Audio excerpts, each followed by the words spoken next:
What's going on, guys, and welcome to this segment of Pinckney's Prospects. I'm Billy Pinckney, and today we are joined by Arizona Diamondbacks prospect Levi Kelly. Levi, thanks for coming on. Yeah, no problem. Appreciate you having me. Yeah, now my objective of this segment is for you to just take us through your journey and experiences thus far as a prospect. And I want to start off from when you were drafted. So you were an eighth round draft pick in 2018 by the Diamondbacks. You attended IMG Academy in Bradenton, Florida. And I did some research on it, and it seems like a very unique place, not your typical high school environment. Would you want to talk a little bit about that? Yeah, for sure. I would say it's similar to college, but you're getting your like hand held a little bit. Blaze Alexander, he was my shortstop there, and then he was my shortstop in the AZL as well. So that was pretty cool. We were able to like room, and I had somebody coming into Arizona that I already knew and that I already basically lived with.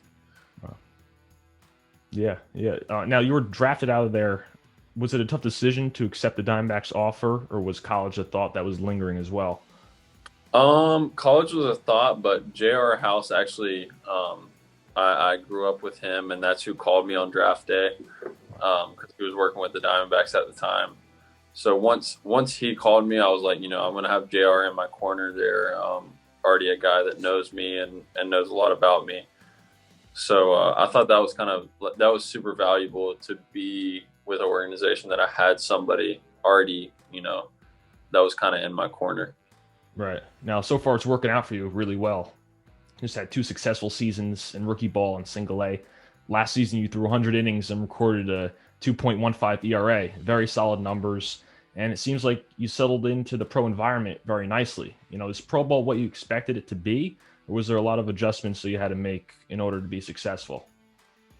Uh, the transition from IMG to pro ball is like, I think being away from home already and stuff like that was easy because I already lived at a boarding school. So the transition for me was a little easier than I would say your typical high school guy, just because of I'd already been away from home and stuff. And then basically the days are almost the same as they were in high school. Just I don't have class in the morning. At least that's how kind of Kane County was like. At school, sports started at 1, and I typically had to be at the field at 1 to 2 for a 7 o'clock game. So it was basically the same day, just without school in the morning. Right, right. Now, I'm sure a major reason why you're so successful last season was because of the execution of your pitches. And you have a fastball in the upper 90s as a starter, as well as a slider and changeup. If you want to just take us through each of those pitches and talk about what your objectives are when throwing them, or maybe certain situations that you've had success throwing them in. So yeah, I threw those three, and then I added a curveball this year when I was on the 60 man. But my whole game plan up until really halfway through this year was get ahead early with the fastball and finish with the slider. That was kind of like my fastball was like my jab to set up my haymaker for like a fighter. Because I felt like once I got 2 strikes on you, I had so much confidence in my slider like all last year. Once I had 2 strikes, I was like, it's over because I know I have this in my pocket that I can go to. As for with the 60 man, that changes a little bit because the hitter becomes more selective, and he'll eliminate a pitch. So I had to throw the changeup a lot more and the curveball to have something to finish with other than the slider, and then started pitching up in the zone with the fastball as well to finish. So guys couldn't because it got where guys were, cheating to the slider as soon as I got the 2 strikes because they knew it was coming. It's still going to come a good amount, but at least have other weapons now that I can kind of use in that situation. Right. Now, a lot of times pitchers don't always have the greatest feel for all of their pitches at a young age or in the lower levels of affiliated ball. And once they get to, say, double A, most pitchers have command of, say, all three pitches, and that's what makes them so effective. So how confident are you in throwing those pitches that you have in an important spot in the ball game? And kind of like I said earlier, the fastball and slider, I always had a lot of confidence in those 2 pitches really at any time. But now I have the other two that have came a long way. The split's ahead of the curveball right now, but there was times this year when I was on the 60 man that I was only allowed a certain amount of sliders per at bat or per inning, which forced me to learn to finish and be able to land those other pitches as well. So I would say the fastball slider almost 90 to 100% that I'm going to land it. And then the splits probably, it was about 40, and I would say it's probably 65 to 70 now. And then the curveball is kind of probably like 50 to 60. I just added the curveball in the middle of the alternate site, so it still got a ways to go, but it's coming along. Yeah, but you just mentioned you were at the alternate site on the 60-man roster. Being a part of that, being with the guys who are in AAA, some big leaguers too, what were you able to take away from that despite not having a season?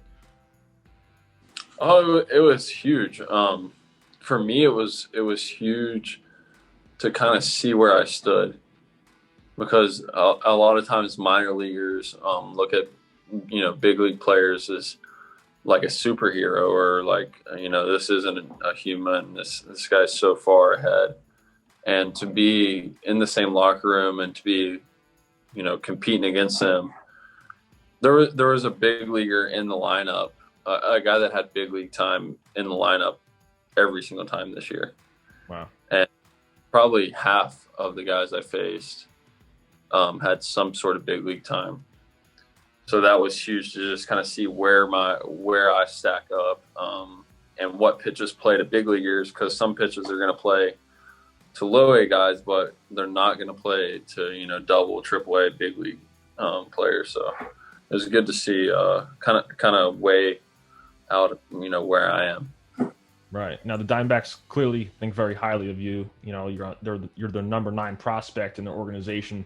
Now that's really high on the charts. And as a player, knowing that, how do you take that? Do you take being a top prospect as motivation, or do you feel the pressure of them wanting you to succeed at such a young age?